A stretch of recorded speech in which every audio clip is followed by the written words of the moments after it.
Hey, everybody. Welcome to Open the Gates. I'm your host, Matt Burke. And tonight we're going to be having on John Hervey. He's going to be talking about his book, Black Tiger, Hidden Dragon. So if you guys could give a warm welcome to John, that would be awesome. What up, John? What's up, Matt? Oh, just chilling, man. Just got done talking some Frankenstein and the Mummy over on the Horror Movie Club. What's up with you, man? How you been? Man, you're making me feel like I need to go see that movie is what's up. Yeah, it's pretty good. You said it's on Tubi? It's on Tubi. It's from the director of Terrifier, and that dude's kind of blowing up now with the new Terrifier movies. Yeah. But yeah, it was dope. Like the best Frankenstein and Frankenstein monster and mummy I've seen in like the last decade. So that's dope. Yeah, total indie movie, and they like the makeup. The dude did everything to the director, so it was pretty cool, man. That's pretty impressive, actually. Yeah, I like that. Like when directors really put their heart and soul into stuff, and like with the Terrifier movies, he did the All Hallows Eve, then he did Terrifier, then he waited like I think 5 to 7 years to do 2. Okay. On I think he did like a $60,000 budget and made $15 million.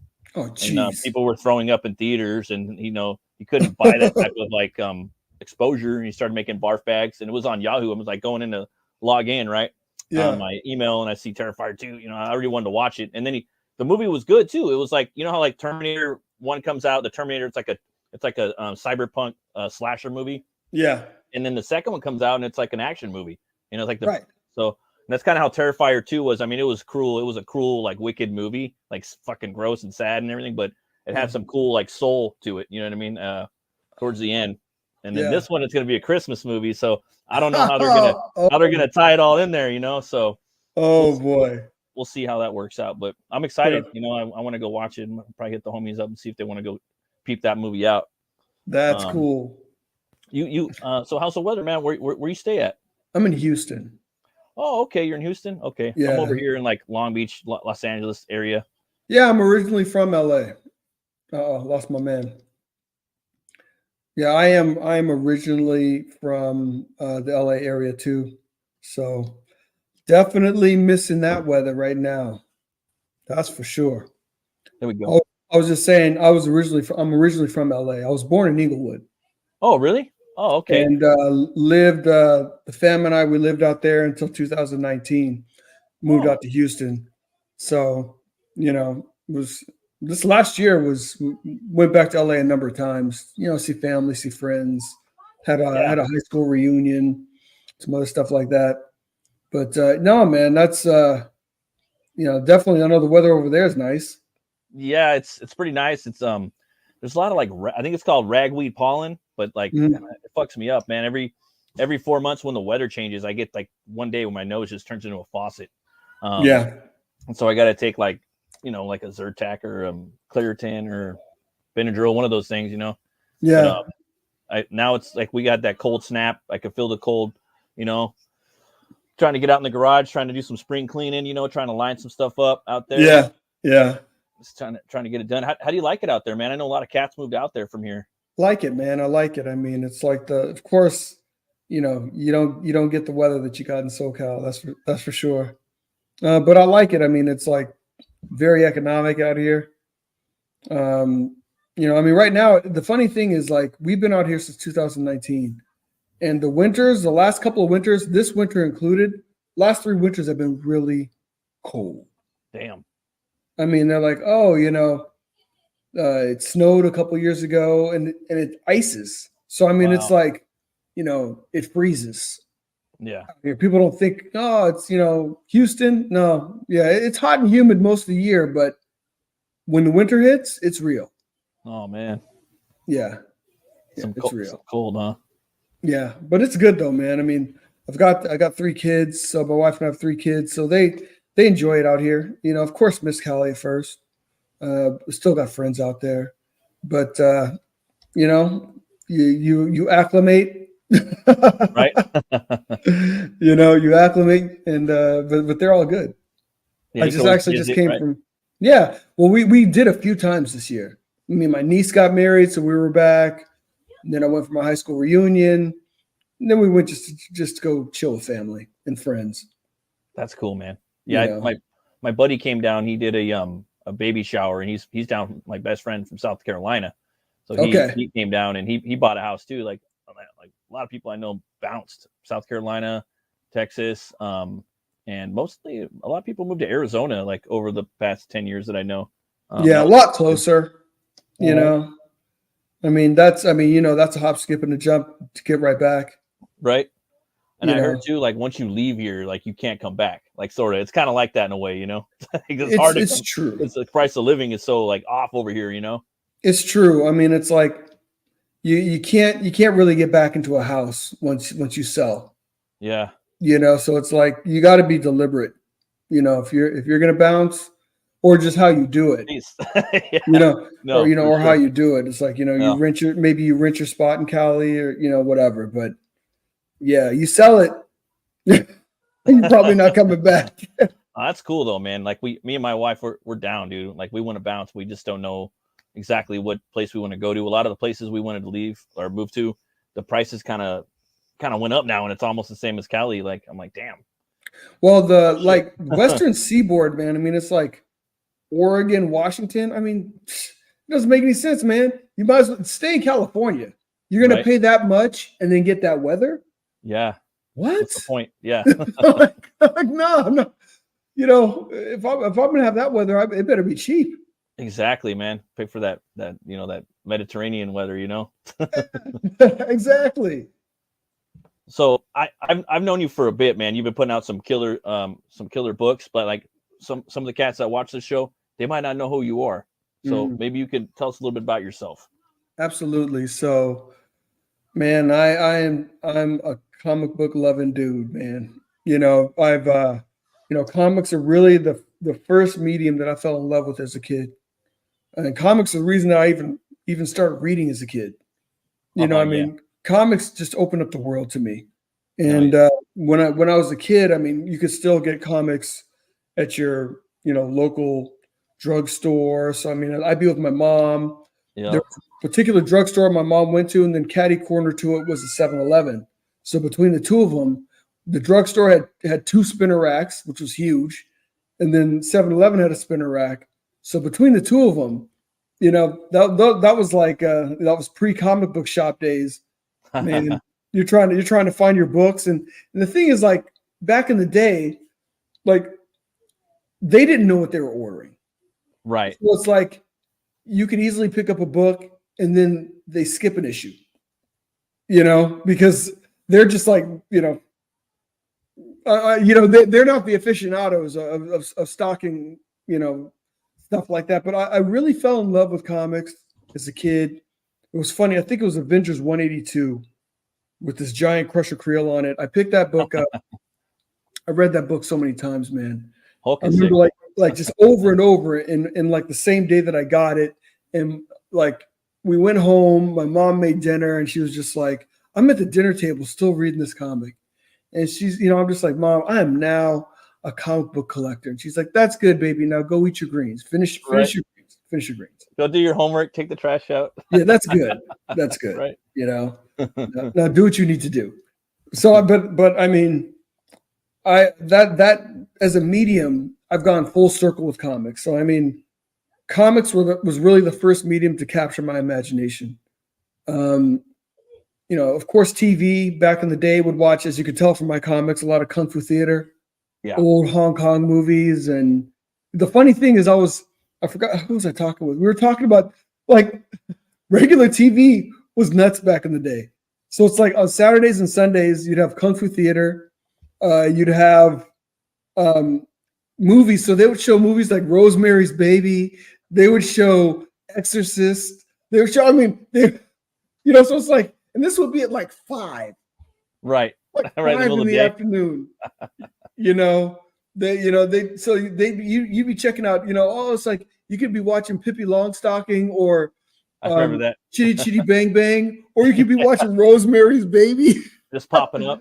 Yeah, it's just whatever. My dad would tape so much stuff back in the day. He would tape like was it a RoboCop, like, you know, a bunch of movies, and I'd always watch it and it'd be cut up. So I never, you know, I was edited for television, but I loved those, and that's all I knew. And then later on I'd get the, you know, like the rated R cut and then the X-rated cut of RoboCop, you know. And Yeah. Yeah. Well, Same the crazy with me. thing was like, I watched Grease. Mhm. So watch Grease. I had no idea there was cursing in Grease, bro. It was what? You know what I mean? Because there's like Oh. cursing in Grease. I had Oh, no yeah, idea yeah. because like I always saw like Yeah. the TV version, and then when Right. I finally saw, I was like, oh man, oh snap. You have to watch You it know, now. I was like, oh dang. Right. You know, watching all these movies. I watched The Omen. Like they Oh, would show yeah. The Omen on TV. They would show, what was the one with Sissy Spacek where Was she it was Carrie? Carrie? Yeah, that's a good one. I mean, even on TV, that scared the mess out of me. Oh yeah, yeah. Like for me, it was Salem's Lot and Ooh. Those movies scared me. Like that kid. Forget about it.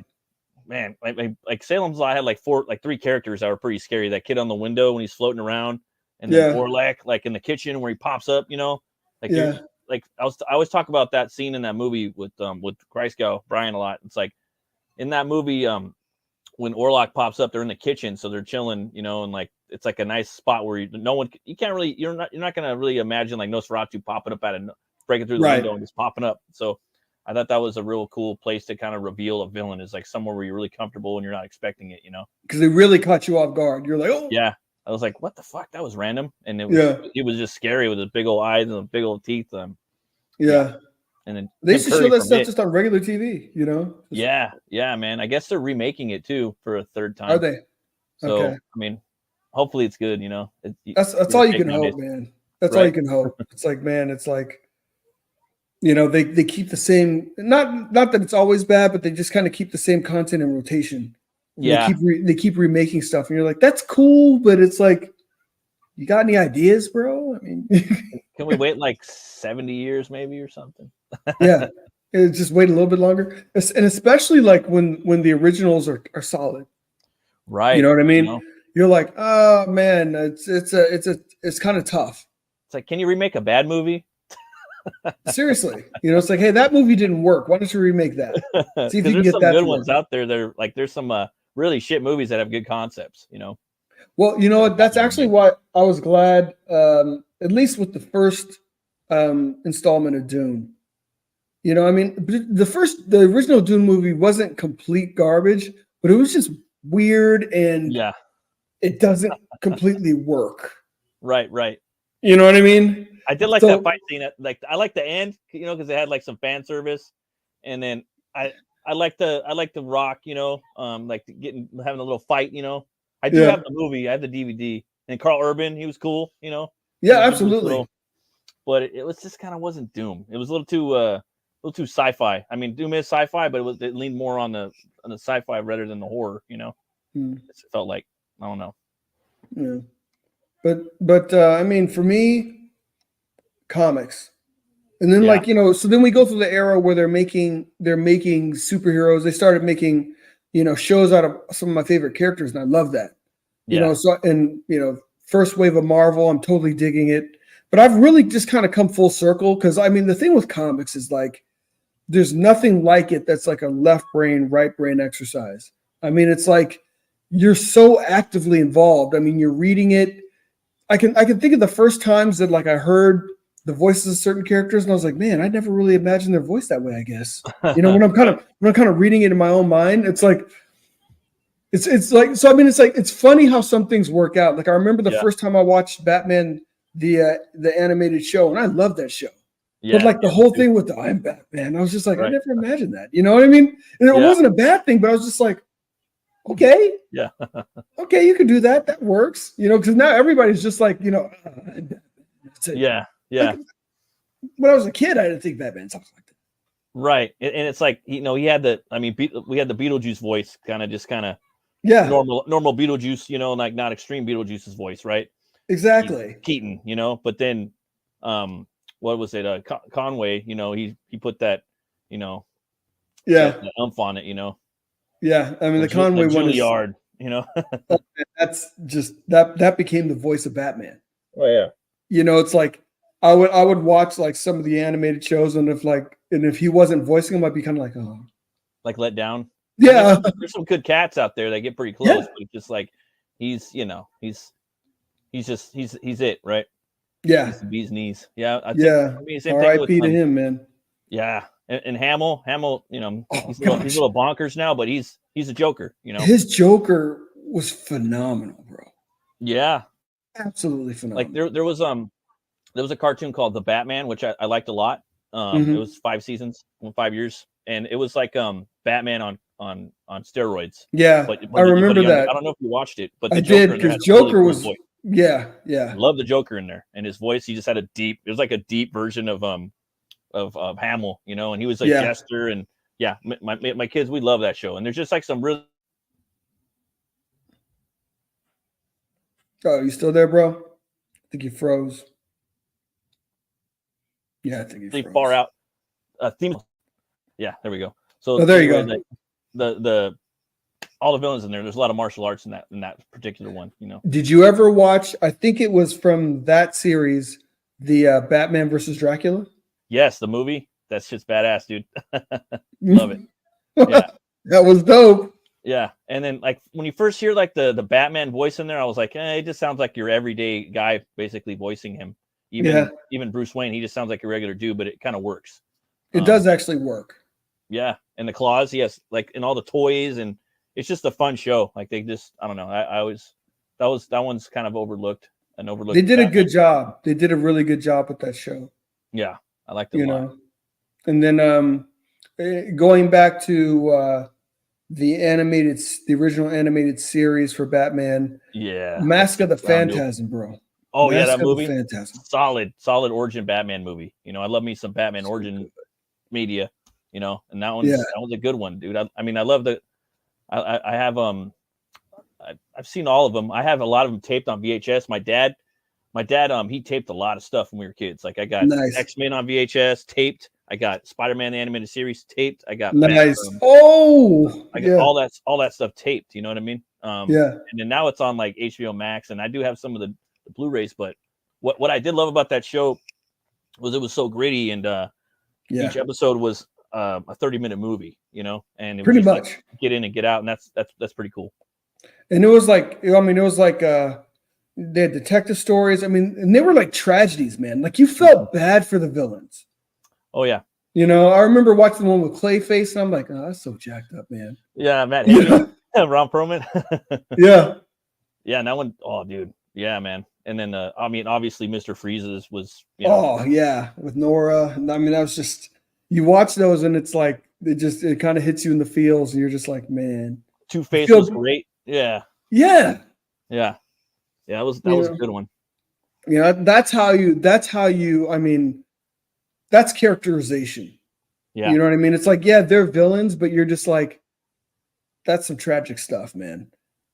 You know, and the thing with Batman as a hero is you're like, in a lot of ways, he's just a degree or two away from his villains. Right. You know what I mean? It's like maybe just a little bit of extra push, and that would have been him. Right. Yeah, he's got himself a room at Arkham ready to go. Seriously. Got a cot set up in the hallway adjacent to the room. Yeah. So you watched all. It looks like you were basically growing up around the same time I was. Yeah. And you started reading comics, and then later on, you probably came into some authors you liked. Was there any authors that kind of influenced your writing, or you know? Well, so the funny thing is, the first book that got me into comics, I didn't know anything about any of the authors or any of the artists. But John Byrne was actually the artist, and his storytelling really harkens back to the guys that kind of wrote books back in the 60s. So he really took his cues from like Stan Lee, Jack Kirby. I mean, you read. I've been rereading through the Visionaries, the Fantastic Four, his Fantastic Four run. Yeah. I mean, like he really was the guy that kind of told comics that classic way. Yeah. You know, those kind of classic type stories. I really enjoyed him as a storyteller. He was really a guy that really got me into books. Some of my favorite runs were Wolfman and Perez. I love what they did with Teen Titans. Love what they did with Wonder Woman. I love the original Crisis on Infinite Earths. Yeah. I mean, those guys. Man, Blade. They created Blade. Yeah, man. What do you think about the remake of Blade, dude. I think it sounds like it's going to be trash. I think that did they scrap it? Didn't they scrap it? Well, I heard that it got scrapped because he was going to be like a side character in it and it was going to have like 4 female leads and it wasn't really about him too much, which is lame. Yeah. But for me, I kind of think Wesley is like Snipes is kind of irreplaceable in the role for a while. Like I think like so. For me, like I narrowed it down really. Like I think if they do Blade, they should probably do like a movie where it's in the 70s where he's got the big glasses and the big collar, you know? Yeah.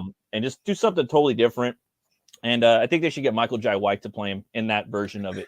I think he could work. You know what my thought process is along that same line?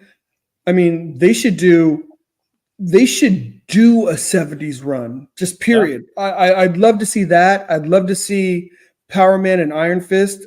Yeah. That version of Power Man and Iron Fist would be dope. Yeah. Shang-Chi, that version of Shang-Chi, that would be dope. I think Terry Crews would be a pretty dope Luke Cage. Absolutely. I mean, he's getting, I mean, he doesn't look like he's getting up in there in age, you know. But he just looks the part and he could do it, you know. Just like with Michael Jai White, he's older than you think, man. But that dude is still yoked. Yeah, and he's still, you know, he's still doing it, man. He's got a new Western coming out that looks sick. It looks fucking dope. Yeah. But yeah, I always ask people because fucking I think Blade's my favorite Marvel movie. Like I the love first Blade, two. man. I don't like the third one that much. I mean, I like it because it's got some cool fights that he does, you know. But just that those movies, man, like they were just you know, if it wasn't for the Blade movies, we wouldn't have had that whole like string of really good comic movies, you know. I like I mean, because Blade was the first. That came out before X-Men. And you can see how Blade impacted the X-Men's uniform. Yeah, I think it came out before Matrix too. I'm not 100%, but I think it did. It did come out before Matrix. So, you know, and I think that like Wesley might have had some say in like the costume design, if I'm not mistaken. Really? Yeah, dude. And he still kept some of the funky feel of the 70s Blade a little bit, you know what I mean?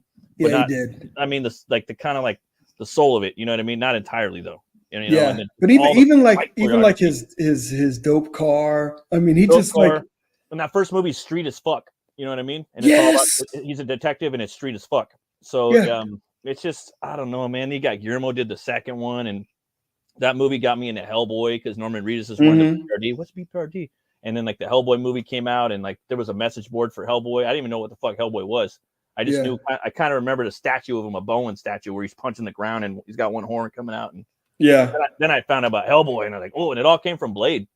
I remember my mind was blown when I seen Blade 2, though. I seen the first one, and I just thought it was shit, you know, like that. Yeah.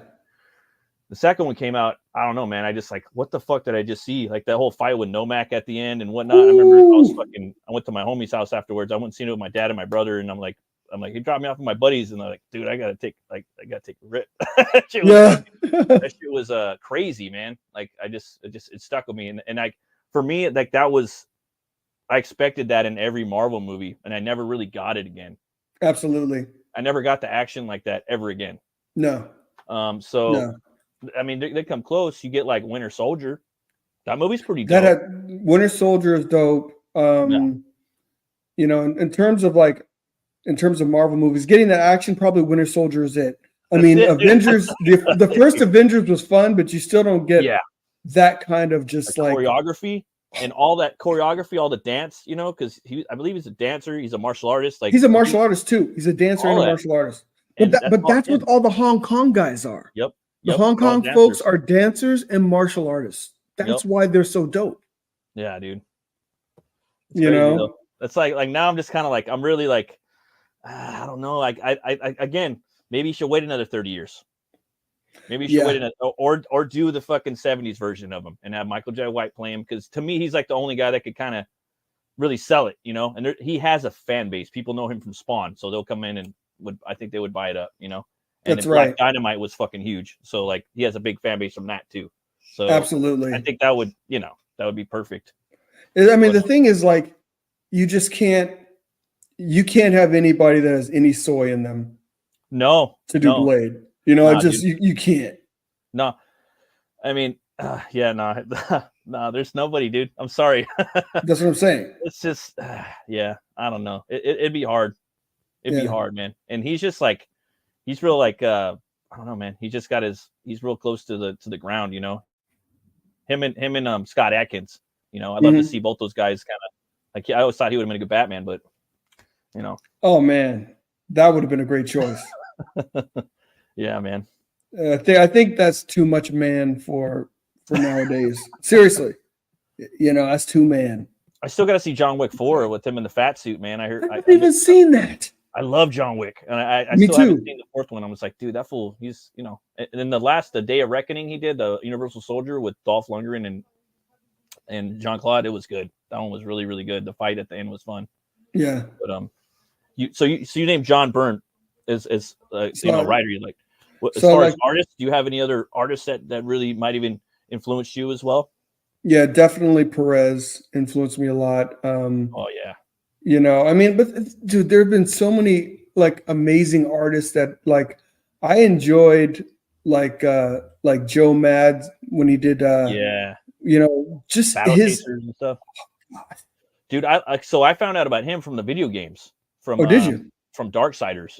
You know, and then that's how I found out, and I fucking just loved what he did with like the Darksiders whole 4 Horsemen of the Apocalypse, you know, and it's like the big, you know, and he's, I don't know, just like the way he draws his physiques, you know, like he usually has the guys with big arms and big shoulders and little heads, you know, and that was something I was like always I used to draw characters with big heads, and right now, because I do comics too, and right now I'm doing a book, and they're kind of rocking that like big shoulders and little heads, and that anatomy doesn't look. I kind of want to, you know, I like what he did with that, kind of like with the Street Fighter comic books, like some of them look like that too. But yeah, Joe Mad, dude, he's dope. Yeah, so I mean, man, there's a number of artists that I just, you know, I feel like it's a kind of like an era thing too. So I kind of started with like Byrne and Perez, Alan Davis. He was one of my favorite artists as well. Then kind of like in the 90s, I really enjoyed the artwork, like I said, of like, I mean, the Image guys jumped off. I mean, of course, Dale Keown, Joe Mad. I mean, like the crazy thing with Pitt, dude, is like that book would come out like once every 4 or 6 months, and I would be fiending for that book. I mean, like, just can't wait. I remember as a kid, like just having like the first like not more than 10. I got a couple. Oh. Random ones, but it was me. He's fighting a werewolf. Sorry, but yeah, like look at he's fighting this werewolf. You know, like look at this. Wow, like I couldn't believe the art even as a kid. Spawn. It was Spawn, Pitt, and the Max. Then the Max. Those were kind of the Max.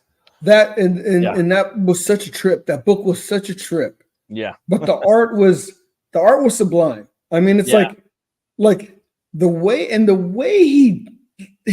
I mean, it's like he had this. It was very stylized. Yeah, and it was like what always tripped me out was like the female character. I mean, it was like she was so supple and so soft. Yeah, and you were just like, you're just like, that's working. Yeah, that's working. That's what I guess Busta Rhymes would have called feminine fat. Right. A little bit of Frazetta in there too. Yeah. Definitely Frazetta in there. Yeah, dude. Like the Jungle Queens and whatnot. Like for me, that was, and I didn't even know what Frazetta was back then. I mean, I knew what Conan was, but I didn't know none of that stuff, you know. But he was a big influence on me. I was drawing the Max in high school. Like, you know, I wouldn't even try to draw Spawn. I'd be like, oh hell no, he's, you know. But I like he looked. I mean, obviously he looked better than the Max, but the Max I could draw him. You know, I didn't need, you know, got the big teeth and shit. But Spawn, exactly. I was like afraid of the Spawn. I'm like, oh, and I would buy Spawn comics too. I love Spawn. Man, I really like Curse of the Spawn. That was one of my favorites. It was like a 4-part one. But I love Spawn too. Yeah, Spawn was so gritty.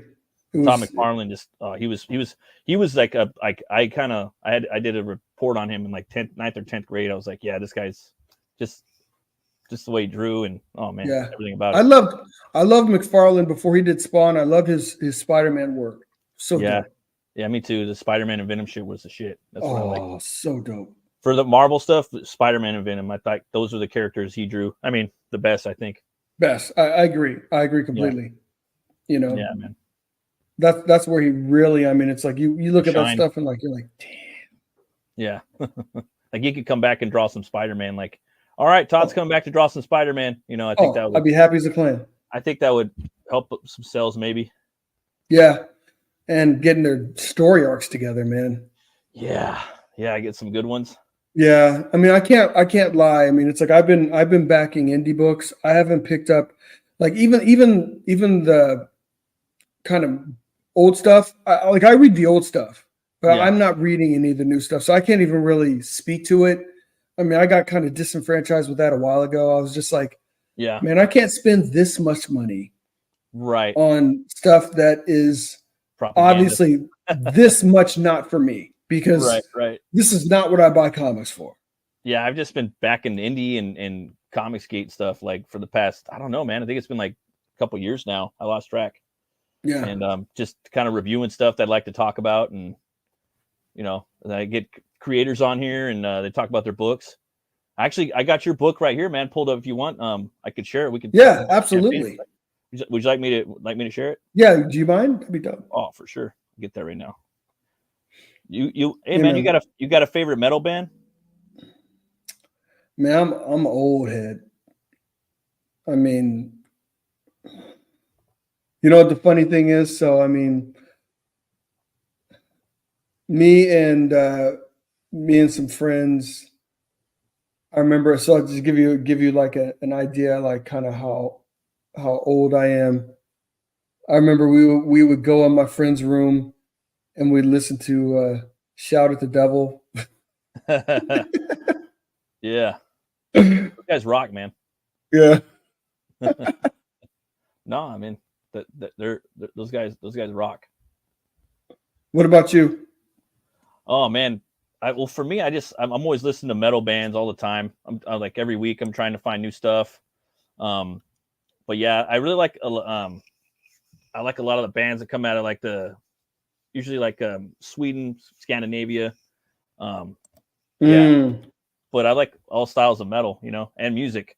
So I try to keep my my inspirations going still, you know, because you can't listen to the same thing all the time. Like when you're writing a story, you know, you can't have the same beat all the time. You have to keep switching it up, you know.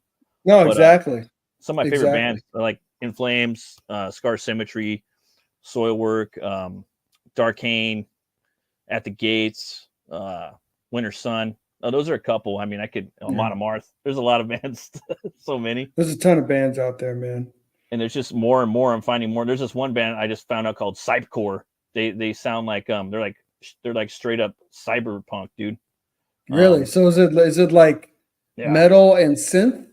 Yeah, dude. And they're fucking heavy. They're from Germany. Really? And they all dress up like Cyrax from fucking Mortal Kombat.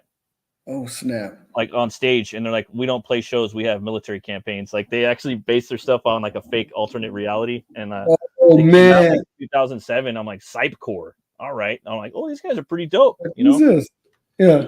You have to have a gimmick too, and they got it, and they look like what they sound, so it's pretty cool. And they're pretty heavy, so they got like that machine sound. So I've been checking those guys out right now. That's pretty cool. Cypcore. Cypcore. So you got a trailer right here, man. It's cool if we play the trailer. Let's do it. Nice.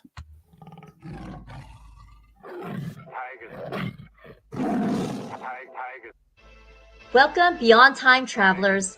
We're excited to bring you the final 88-page chapter in the Black Tiger Hidden Dragon story arc, where the rubber meets the road as Assistant Defense Attorney Jen Fong must balance her career and personal life with her blossoming power and responsibilities as Black Tiger. Jen must survive an insidious game of death and a lethal encounter with the Metahuman Activities Division of the Los Santos Police Department as the city streets run ablaze with criminal activity. Along with pulse-pounding action, this graphic novel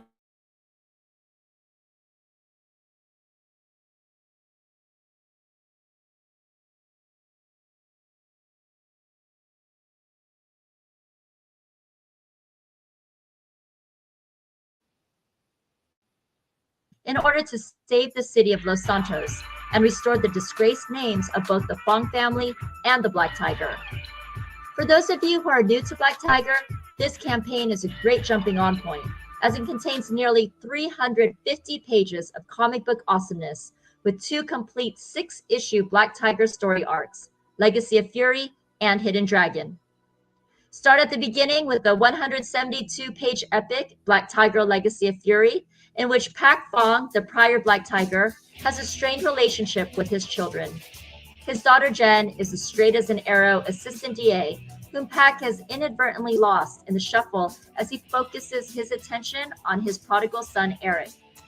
Unbeknownst to Jen, Eric is the heir to the Black Tiger power and an enforcer in the Red Dragon Triad, the most brutal gang in Chinatown. When an assassin's bullet ends Pak's life and grants the power to Eric, the family is shattered. Pak's web of secrets drives brother and sister onto separate journeys that collide as the fate of the city and the mantle of the Black Tiger hangs in the balance. All production is 100% complete as we continue our mission to bring you the very best in comic book entertainment. Join us for boundless imagination. That's what's up. That's awesome, dude. I love the artwork in here. Appreciate it, my man.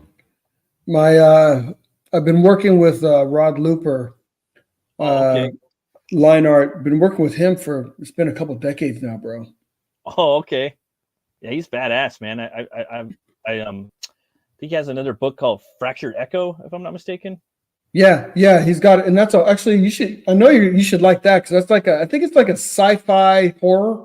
Yeah, I remember that. I think I saw it on maybe Bancroft or something like that. Mm-hmm. Yeah, that book looked pretty dope too, man. Yeah. So he's working on that, and he's working on a project for Bancroft. Oh yeah, He's working on a Lucid story. Nice. Yeah, so he's starting to get some some good work. He deserves it, man. Because his work is phenomenal, bro. Yeah, it's fire, man. I really like that dragon piece, like where he looks like it's like in a mall or something like that. Yes, sir. That's become like the piece that he's known by. People are like, really? I got that Black Tiger volume 1 with the dragon. I'm like, yeah. I mean, all they have to do is say the dragon. And I was like, okay, yeah. Yeah, okay. I know what you're talking about. Absolutely. That's cool, man. And then this is the new cover for the new book right here. Yep. Yeah. So Rini, she did the line work for the cover. She's awesome, man. Man, she did a phenomenal job on this. I mean, she just really put it down. And the colorist right there too, man. Like the angles that they're both shooting in different. Yeah, it's pop. We go into a little bit of the history of the power, so it takes you back to ancient Mayan times, and on the other side you see a castle from feudal Japan, so it takes you back to feudal Japan as well. So you start to get a little bit more of the history of the Black Tiger power and a better understanding of kind of its origins and potentially what the wielder can do with the power. That's sick. Yeah, man. Would I be out of line to say that you're kind of a history buff? You know what? I appreciate history because oftentimes history is stranger than fiction. Right. So it's like you can take historical elements and sometimes those are the weirdest parts of the story. Right. Like, like, oh man, you made that up. I'm like, no, I'm not that creative. It's in the books, dude. It's in the history. Yeah, book. Exactly. So I like to be able to kind of take those elements to kind of ground the story, but then at the end of the day, I still take license. So it's my own world. Got to, man. You got to take it and make it your own. Absolutely, man. I really like this piece right here. This is an interior page that Rod did, and this was a little bit this part of the story, and it's a little bit of kind of like an ode to Court of Owls a little bit. I mean, it's like she's basically in a death cage. Ooh, nice. So that's one of her adversaries across from her, Onryu, which translates from Japanese into the revengeful ghost. I gotta love the translations. Right. And then the guys on the grate, they're called the Five Fingers of Death. Nice. So they are 5 different. They each specialize in a different style. So the guy on the right he's in a screamador, so he's a Filipino stick fighter. Sick. The guy next to him is a British pugilist. Okay, The guy next to him is an African wrestler. The guy next to him is like a 36 chamber style kung fu guy, and then the guy on the far left is a shinobi. Dude, I could like even see a fucking book just about them, like going around and just doing shit. I don't know. That's a sick ass lineup. They're they're some of the baddies, right? Or they're some of the baddies. Right? They're some of the baddest of the bad. And I'll tell you, one of the things I'm definitely considering is, this is a kind of at a point that's like I want to start doing some stories that kind of break off from this, and I'm thinking about working not just with some other artists, but with some other writers to help me tell some of the stories for some of these guys. Right. You know what I mean? I mean, everybody's loving the 5 Fingers of Death, and then after this book, they're really going to love them because these guys, they put the smack down. Oh, okay, so I'm not the only one that kind of. No. Okay. Yeah, and I've seen this picture online, and when I look at it, dude, I ain't gonna lie, I like don't look at them. I look at the screen. I'm like, damn, that's a fucking dope ass effect they got on the screen. But now as you walked me through it, I'm like, I'm looking like, oh shit, these guys are badass, And it kind of reminds me of that one prison scene. It's not a cage scene in Big Trouble in Little China. Yes, a little bit. I love that movie. Absolutely. Yeah. So it's dope. With this cage, it's kind of like a maze of death. Oh, and man, the walls have basically they're running video showing Black Tiger and her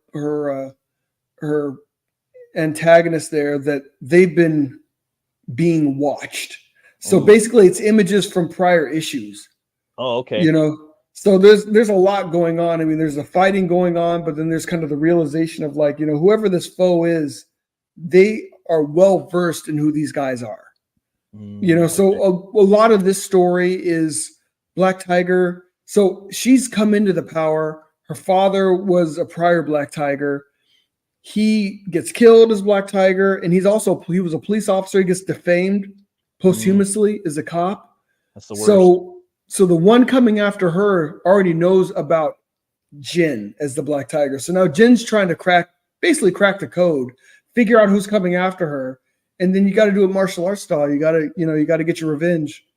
Right. And then probably clear up her pops' name too in the process. Absolutely. A little bit. Absolutely. You got to have the clearing of the name, clearing of the Black Tiger name and her family name. So it's, bring honor back to the family. And then a lot of butt kicking. What I've always liked about your books, man, is like the way that the artist does the art, the way that they show the martial arts in here. And I was talking to I think it was Mad Ruth. He has a book called Soltak, and that book also had really good martial arts in it. Mike Barron, he has really good martial arts in his book too, and it's just you don't see it too often. And I love seeing, like, I want to see how the throne. I want to see the connect. You know what I mean? In comics, a lot of time we shy away from that. We're actually sometimes like encouraged to kind of like show the wind up and then show them get hit through, just see them flying through the wall. Right. For me, I'm not about that. I want to see the connect all the time. So I'm like a violent. You know what I mean? I want to see every little arm bar, every little turn as much as possible. And absolutely. You're delivering that, man. And it's like, I love it as a medium because when you choreograph it, and that's what you and I were talking about with Blade, with the Hong Kong movies, it's a fight, but it's also a dance. 100%. So it's like, even when we were bringing this to life, we're like, okay, well, we're going to use martial arts moves, but then you have to kind of add the hyperbole to it. You got to make it a dance, and then you got to give the flow of the fight. So it's like you can see, from one panel to the next, and then your mind kind of fills in the parts in between, almost like an animation. You're just like, I can see how this fight is flowing. Oh yeah, and that shit takes forever because you have to plan out the gags. You know what I mean? Like each. Absolutely. Well, I mean, what are we gonna do? Like everything's kind of sort of been done, but we got to tweak it, and it's got to be fun for me and the reader, and You know, we have to figure out the angle, or at least the artist does. Maybe you Absolutely know, all that stuff. And that, I don't know. Like I'm a greenhorn. I make comics, but when I do fight scenes. So like when I'm doing a fight scene, it takes me forever to try to come up with stuff. You know, like because you want to do something. You know, yeah, you want to do something that's dope. You know, you want to do something when people flip the pages and like, oh damn. You know, right. Exactly, dude. No, I love that. Like, and I love just seeing martial arts in books. You know, who else was doing a book like that? Julius Freeman. He did the Ghetto Dragon. Yeah, I love Ghetto Dragon. It was fun. I haven't got it yet. I still want to get it. I did a piece for his Vigilant Fury. You'll enjoy it. You'll enjoy Ghetto Dragon, man. Because I mean, he gets down. I love street level, like kung fu, like, you know what I mean, in America type stuff, and also over there too. But it's like two different flavors, you know. Absolutely. Yeah. In this book, I try to bring different. So like these two characters are part of the Organizatia, which is basically, you know, ex-KGB bionic Russians. Oh shit! So it's like the Organizatia in the prior issue, they got whooped up on by the Five Fingers of Death. Oh, okay. So basically, this guy, FC Timoviv in the back, he called in one of his other lieutenants. So both of these chicks are awesome, but they hate each other. So then he calls in his other lieutenant because like, we need more muscle. Then these chicks just start fighting. So he's like, hey, you know, Zaps, no guns, but he lets them go at it for a while because, hey, I just want to see hot chicks fighting. Oh, dude, and then you got some car chase sequences in here. This is actually a double page spread. Yeah, this one's actually a double page spread. So that's why it looks so small, kind of condensed. It's actually, when you open up the book, it's a double page spread. That's sick. And again, another hard thing to pull off. Number one, like choreograph in the comic book, the actual chase, you have to choreograph where the maneuvers that the cars are going to do. You know what I mean? Yep. And the gags that it's going to pull off. And then making it look cool and looks. You did it. What was it? I forgot the gentleman's name, man. He had a racer book that came out, and dude, it looks sick. Joe Catapano. Yeah, that's it. Yeah, man. Yeah, Star Circuit. Star Circuit. Yeah, it's sick. You know, and there's not too many. There's not too many because it's hard. It's hard as fuck, dude. You know, I haven't done it yet, but one of these days I'll try to take a crack at it. But Rod is a pro, and yeah, man, this book it's like checking all my boxes. Oh, look at that art. Oh man, the art is stunning, bro. And it's one of those things where it's like, and that's what I loved about comics. Like, you know, when comics are done well, it's like peanut butter and jelly. You know, you've got the story, you've got the art. And the funny thing is, as a writer, it's like I write a ton, but then by the time you get to the book, the art has told a lot of the story. So it's like you can read it and be like, oh man, you know, this must have been easy to write. No, it wasn't easy to write. You know, the art is telling a lot of the story. And I think when you're able to get that, you know, the words are just telling you the things you can't see in the art, fundamentally. You know, that's why it's a left brain, right brain exercise when you read a comic. It has to be active. 100%. And then I'm sure when you get, like, let's say Rod's art, you know, he probably throws some things in there too, right? And that's why it's always rewriting.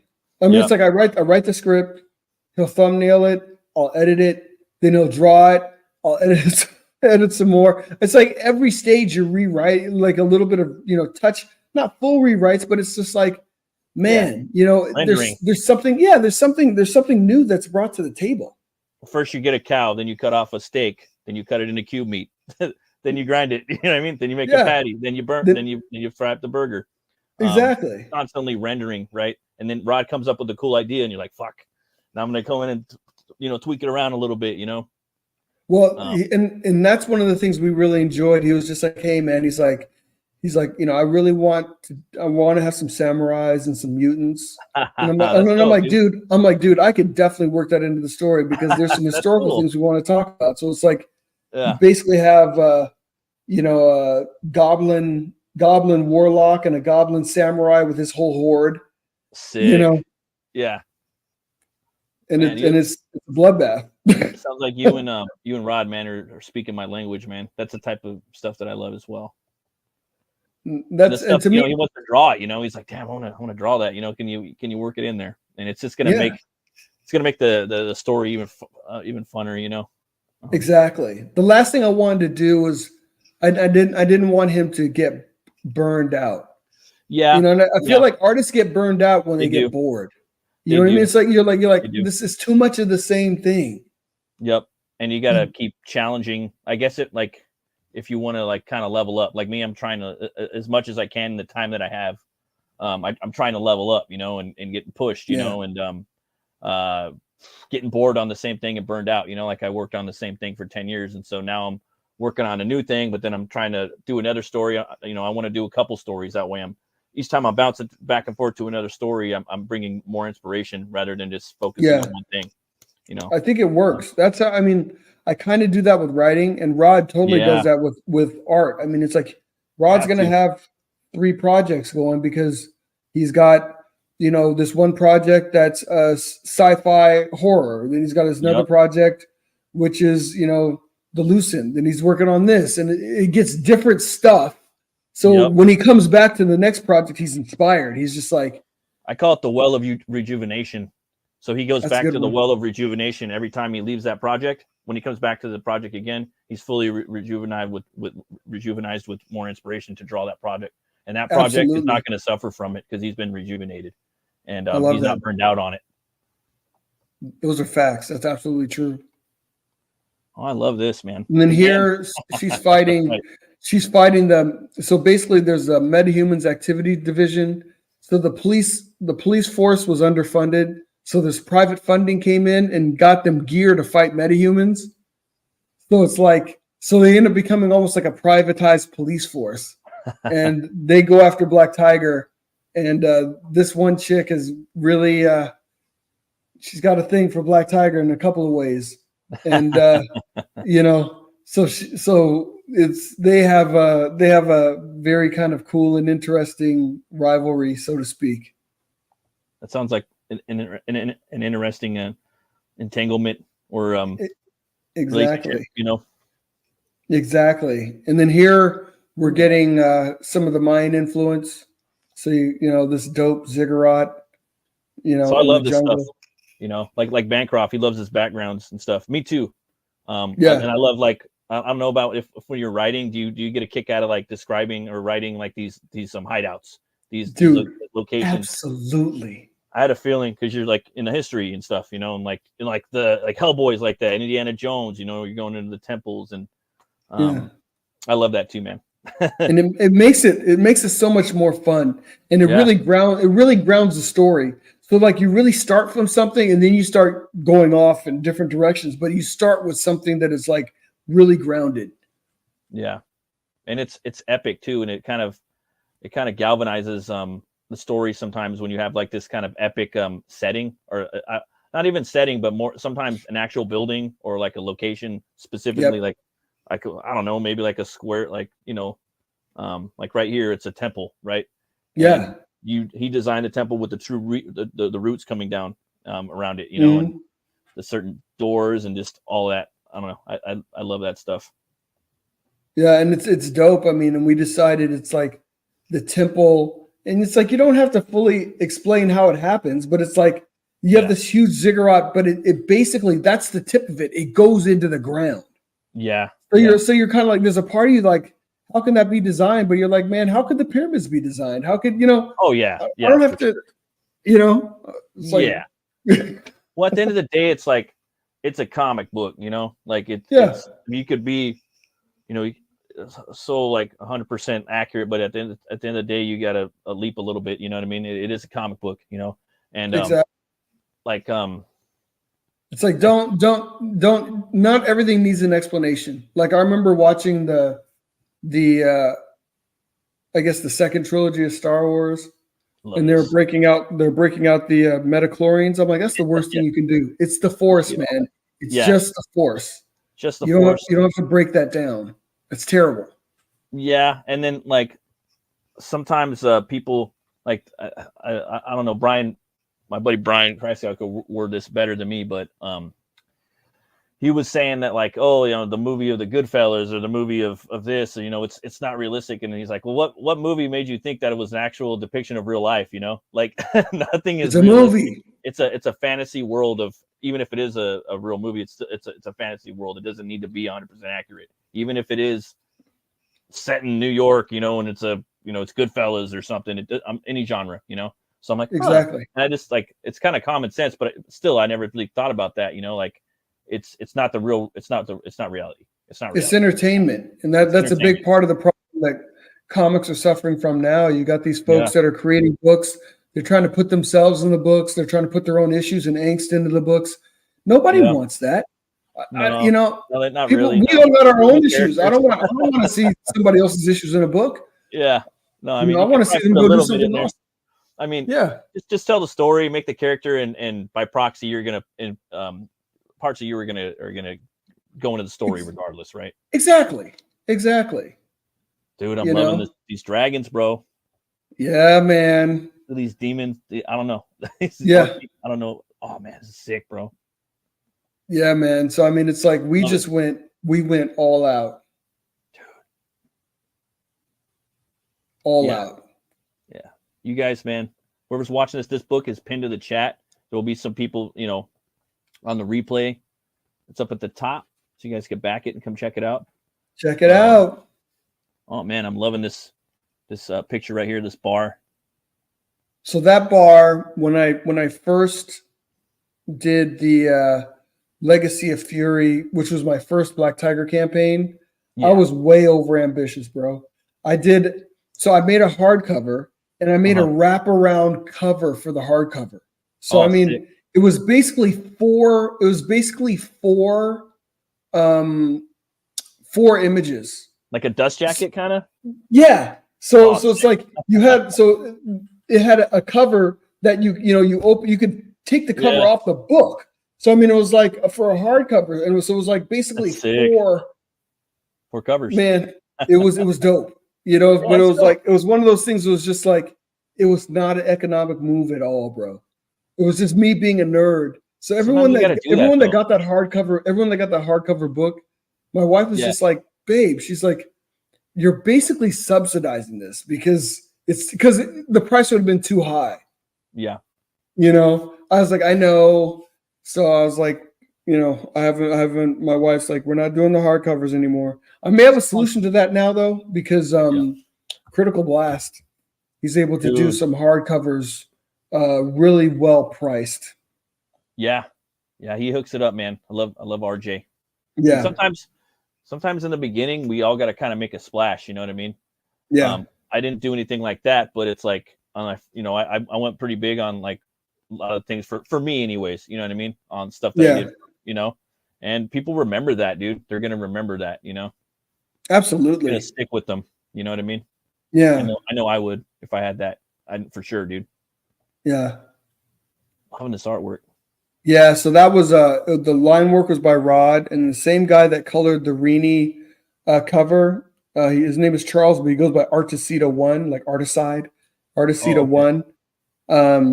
He did this color, and it was just jaw dropping, bro. And then the thing is, this book, and I don't know why I didn't post it, but it's like this book has this on the front for volume 1, and then on the back is basically the view from her from the back. So you see the back of her looking forward, and in front of her, the 5 fingers of death are dropping down. So you have the dragon behind her, the 5 fingers of death in front of her. That's pretty creative. I love hearing stuff like that. That's like creative things you could do in comics. With the medium, like we were talking Court of Owls. Like Capullo did the book, sideways or upside down when Batman gets knocked out, and you got to keep turning it. Yeah, just type of stuff like that. It's hard to come up with stuff like that. Yeah, absolutely. But like when you see it, you're like, that's so cool. I mean, that was really thoughtful. I love that. I love the silhouettes right here. Yeah. In the foreground. When she's in the jungles of Brazil.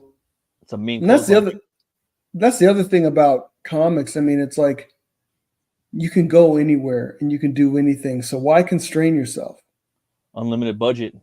Unlimited, man. It's just, it's your page rate and it's your imagination. Those are your constraints, man. It's not like a movie where it's like, oh, well, we gotta, cut down on the explosions and cut down on the number of characters. It's like, oh no, go all out. I'm loving the colors on here too, man. How like they do some of the muting in certain areas and the effects. Yeah, the dude's name is Vinicius Townsend. He's phenomenal. And I'll tell you, every part of the process, is so important. So it's like you get the line art the way you need it, but then it's like you got to make sure that the colors accommodate the line art. Oh, yeah. Then you got to make sure that your letters are tight. Yeah, and you don't want to cover up too much of the line art. That's what I like about it too. Yeah, you can see it really cool still. Oh, there it is. The famous mall bust. In the mall. So the story behind this page is when I scripted this, and I'm very anal the way I script things, not because I'm trying to be, just like a czar about it or anything, but it's just like I want the artist to know exactly what I'm thinking. So I broke this out. I think I had like 5 panels because I was like, okay, well, I want people to be able to see that the dragon is manifesting up from the ground. I want them to see all these people falling off the dragon. I want them to, see the, just the horror and the terror that this dragon is. I want them to see how big it is. And Rod's like, I can do this all in one image. Like, okay. And you did it. I was like, okay, Yahtzee. You did it. Yeah, right. That's awesome. That's pretty awesome angle right there. Yeah. So I got for Legacy of Fury, because it's really 6 issues that make up this volume. Greg Horn did a cover for each one, and this was the first one that he did. And the fish eye perspective was his idea. When he did that, I was like, "That's so dope!" Right? I love it when people really just, they're vested and they're just like putting their best foot forward. And that's her dad up there, right? That's her dad looking down on her. Mm-hmm. From the heavens. Almost like a specter, you know what I mean? Just kind of looking down. Oh yeah. Another beautiful page. Yeah, man, this is a great splash page. A little foreshadowing in that splash page too. I love how you got a lot of pages on here. I know I love that. I wanted people to get a good flavor. I mean, since there's basically 3 different volumes, I wanted to give them a taste of each of the volumes. So, they know what they're getting into. Oh, this is sick. Showing his powers. Yeah, this was him kind of revealing to his son in the past. And then in the present, you see his son, now older, trying to do the things that his dad did when his dad was a Black Tiger. And some of them he's able to do, but some of them he can't pull off. So it's kind of like, yeah, exactly. Oh, cool. Brian's in the chat. Got to learn to, what is it? Crawl before you walk. Exactly. What up, Brian? Exactly. This is a book you like, Brian. Exactly. Appreciate it, B. Appreciate it. And Brian's actually one of the dudes that I want to tap especially for some of the 5 Fingers of Death stories, because I wanted to make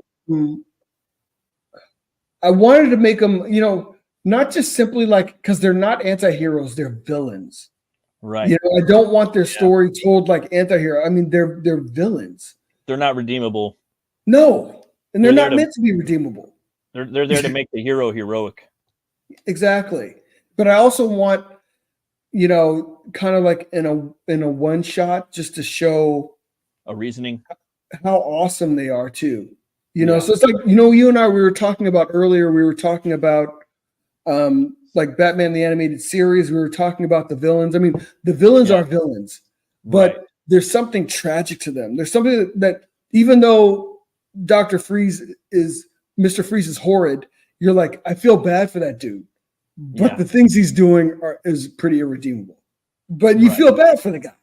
Yeah, you got to have that reason. Exactly. I love these pencils, man.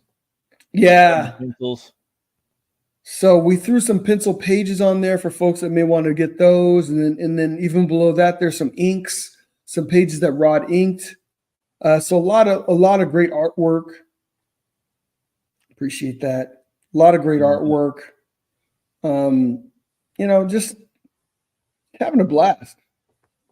That's what's all about, right? Having fun, having fun, giving your art to the world, giving your story to the world. That's it. There's givers and takers in this world, and artists are the givers. Absolutely. And that, man, and just the choreography is so fun. And like you said, it takes so long to get all things together, because and I want everyone to have their own style. All the gags, bro. You have to, and then you have to go and basically like do research on every character and what move would you want to do, and what style would he have in their culture, and what's his personality like, and what happened to him, and what did he learn, and exactly. So he got a big body, a small body, like has he got long arms or short arms in that type of culture? You know what I mean? Mm-hmm. Like all that. Yeah. And they kind of put it all into play, and it could be. Oftentimes it's understated. And then like people enjoy it, but it's like they have no idea how much time and effort went into creating that. Oh yeah. None whatsoever. Oh, I love these pages, man. Yeah, man. And just a real fun tour de force. And that's what, all of us, that's what we're all doing. We're all, trying to level up. We're all trying to, and that's the thing that's so fun in this community is I'm picking up different books, and you're just like, man, everybody's taking it to the next level. So it just, it inspires you and it compels you that it's like, okay, let's do this. This one's a little gothy too. Absolutely. Bro, all the elements that I like, you get to put them all into the book. Fucking dope. Because we were like, okay, this is feudal Japan, but we're going to give it much, very much kind of like a dark Gothic kind of feel, even though it's feudal Japan. Hey, Brian, I was telling John about the movie we did last week, dude. He's gonna love that fucking movie. Oh, you're gonna love it. You're gonna love it, John. I can almost guarantee you're gonna love it. I'm gonna check that out. I mean, you got martial arts and horror. Come on. Yeah, and the two production companies. That's so dope. And then just getting to see, you got the elements of the mystical elements. Love that. Love you've got, kind of the horror elements. You got metal, dude. You got the action. That's what I'm talking about, man. Fucking metal as fuck. That's what I'm talking about. I just want to see all these drawings. Then after this, I want to go over the tiers. Absolutely. Yeah, we packed it with original art just in case there are folks that want some. Oh, they can check out the pages and just, and it also gives folks a feel if they just want to flip through the pages. Like, this is the quality of the book. Oh yeah. All the way through from top to bottom. That's good that you put them all on here too. You know what I mean? I guess because at the end of the day, I mean, it's not like people get to go to a store and flip through it before they purchase it. It's like, people are just entrusting. Or at a con, you know what I mean? Where like you can flip through Rod's portfolio. Yeah, exactly. So this is basically people being able to flip through the portfolio. Yep. And like, oh, I want that one. And right here we got the featured tier is Hidden Dragon version 2. It's a rainy edition. It's $25. That's right. It's actually color. What happened was I didn't get the colors from Charles until, a few days after the campaign had started, but like people were already backing it. So I was like, oh, they figured it out. It's color. Oh, nice. And then right got the digi. These are digital tiers. So basically I have the website has a reader. So basically it gives people access to these issues on the reader. Oh, I see. It's all these digis right here. That's right. And then here you get to the physical books. Okay, so you got the version 2 loop edition. So this is the cover right here. Okay. That's right. And then Eduardo Vieira did a fun cover as well. So that's the third version, all pressed up against the glass of the Ferrari. I like that. Hidden Dragon and then, one. Volume 1. And that's the one with the back cover too, right? Exactly. Yeah, You get the front and the back. I love all these covers, but there's just something about seeing the flip of it. You know what I mean? It's just fun. Like, again, I get a kick out of stuff like that in comics. You know, like Neil Adams, he was doing a lot of crazy stuff like that. He always was, but right before he passed with Dead Man, he was doing like glow in the dark things on the covers, hidden messages in the covers, like all kinds of stuff. Yeah, that's cool. Yeah, I dig that, dude. Just awesome. You got the Horn cover right there. We were talking. Yep. So I got the Greg Horn cover for that, and that's 172 pages. That's why it's $35. I just, from a pricing perspective, I couldn't do the 172 at 25 just because with the shipping and everything, man. It's got to work it out. Yeah, I mean, it's like, just trying to work the prices out so it's not too outrageous, but at the same time where I'm not eating it. Yeah, no, 100%, man. Right here, you got complete Black Tiger, the Black Tiger complete. Yep. So if you want to get all 3 of the volume 2 covers, nice, you can get them right there. Right here, we got some. And then here's artwork. All those pages that you scrolled through. Okay. These are all there. These are all the pages so that you can purchase them. Exactly. Okay. Cool. And the first ones were penciled, and then these ones are the inked ones. Okay. Yeah. That's cool. So they're available. At least while the campaign is live. After that, then Rod will take them down, and he sells these things in auctions, and he sells them for way more than this. Like, once people start bidding, it's over.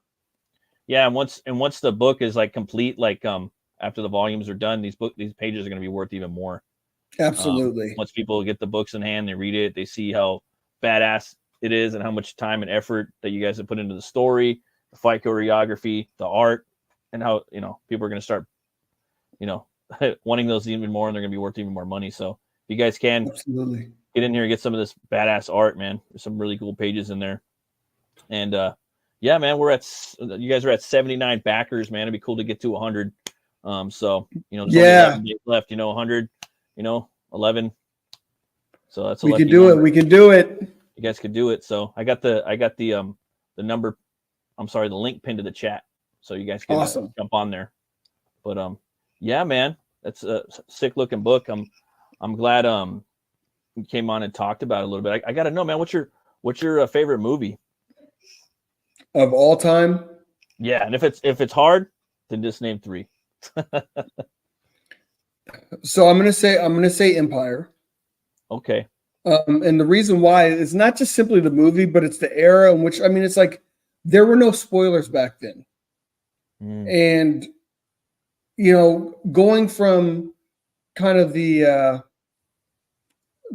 hero's tale that Star Wars was to, it tells you in the name Empire Strikes Back, but you don't really think that the Empire is going to, put it down the way that they do, right. And I remember, because it was 3 years between movies. So I saw it with my cousins, and I remember the credits started rolling, and,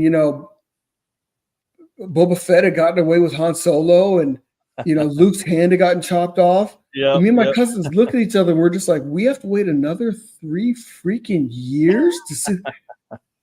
We were like, okay, no, we had to go back and break out the Kinder toys, and then you start riffing off, oh, this is what's going to happen. We're gonna, right.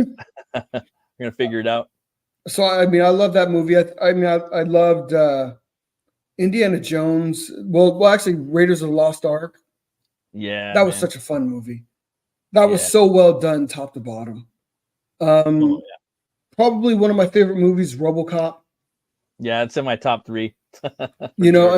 Just such a well done movie, and the villains were just so villainous. Have you seen RoboDoc? No. I was talking about this. So there's this. If I forgot what streaming service you get, but it's through Prime, and it's like Shadowbox or something like that. It's one of those, off like Shudder, like one of those off streaming services. But they have this documentary called RoboDoc. It's a 4-hour documentary on RoboCop, and they have all the OG cast on there, and they do deep dive. It's 4 hours long. It's pretty sick. Oh, that's dope. And they're doing a RoboDoc 2. It's going to be a 4-hour doc on RoboCop 2. Then they're doing they're doing everything pretty much. I think they're doing all 3 movies and the TV show and then the cartoon allegedly. But the first one is just the first movie, and for me that's like the number one. Like one and then 2 is pretty dope, and then the other ones are they're just not in the same. They started getting hokey after that, but 2 was still a really good movie though. Frank Miller, yeah, man. I mean, it's still pretty fun, little comic booky. But check out RoboDoc; it's pretty dope. I'll have to check that out, man. I used to watch the RoboCop cartoon back in the day, man. It was fun. Yeah, it was dope. I used to watch that. I love the toys. I mean, oh heck yeah, yeah. RoboCop's the shit, dude. Yeah, to watch that movie over and over, like the lines are just, and they're talking about how like Judge Dredd was such a big influence on that, like on RoboDoc. A lot of comic books, yeah. But yeah, man. No, that was, and I mean, it's just like everything about that movie was just dope. It just slaps. I mean, we used to run around saying, I'd buy that for $1. I'd buy that for $1. Yep. Can you fly, Bobby? Like they had a bunch of ad libs in there too, dude. Like it was pretty crazy, like stuff they came up with on the fly. Yeah, man, they just don't make movies like that anymore, No. Yeah. Absolute classic, bro. Yeah. Absolute classic. I could watch that over and over.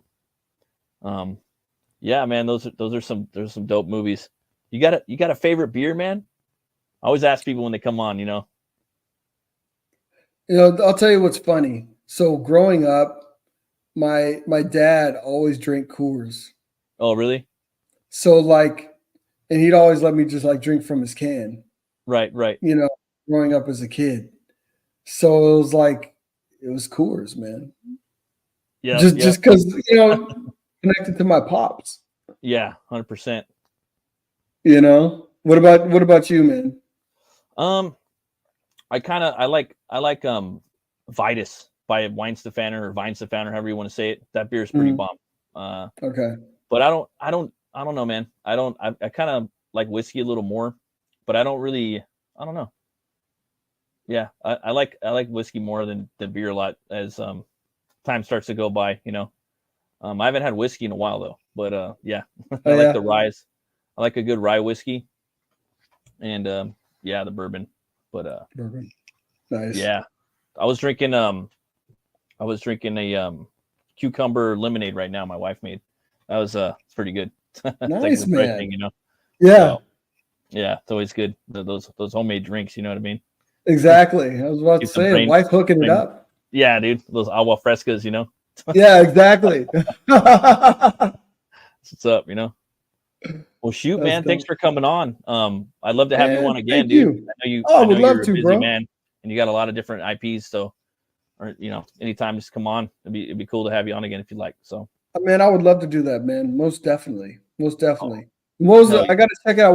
I'll go watch. I'll watch your show so I can see what that movie was. But I got to go check it out. Yeah. What was the name again? It's on Tubi. It's called the Legend of the Golden Vampires. I think that's what it was called. The Legend of the Seven Golden Vampires. The 7 Golden Vampires. It's on Tubi. Okay. Yeah, that one. Sweet. Yeah, it was pretty dope. Hell yeah, man.